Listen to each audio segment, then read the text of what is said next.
สบายดีพี่น้องวันนี้พามาเบิ่งความเก่งเด้อเบิ่งคนน่ะคนบ่กันหลาย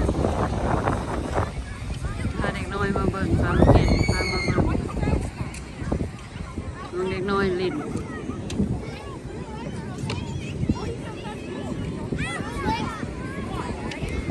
เลี้ยนแถวขี่รถได้น่ะKatie, Alex, we're gonna go ride down. My jump later, Katie, come on. We're gonna go ride it.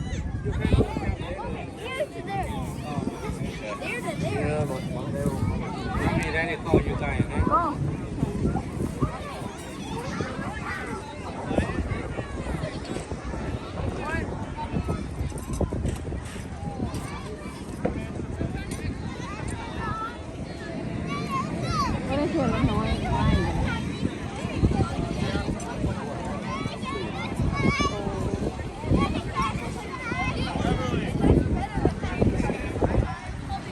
Key arms and going to going.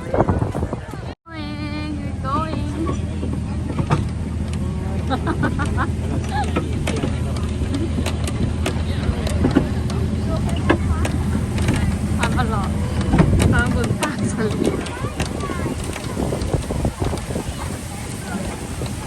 Hi you guys. Hello there. Hello there, lad. This way is going to be more ways of things to see. Hi.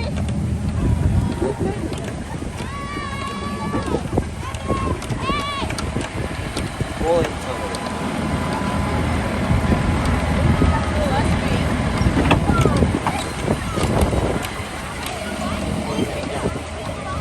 Pumpkin. Campfire. Oh, like mommy อยากได้ pumpkin. Pumpkin? Pumpkin.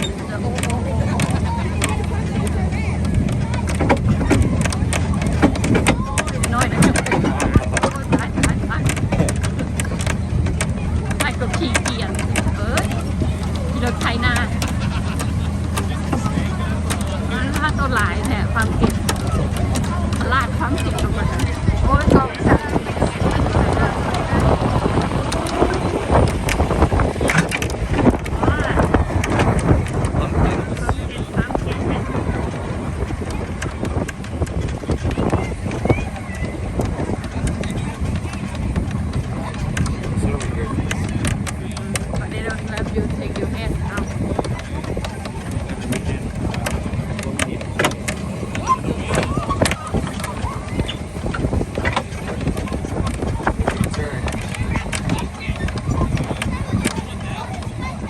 เที่ยวนี้มาดิ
วันนี้สีนี่ก็มีโอ้มาอ้อมเองวะเนี่ยนะปลาสลีฟะ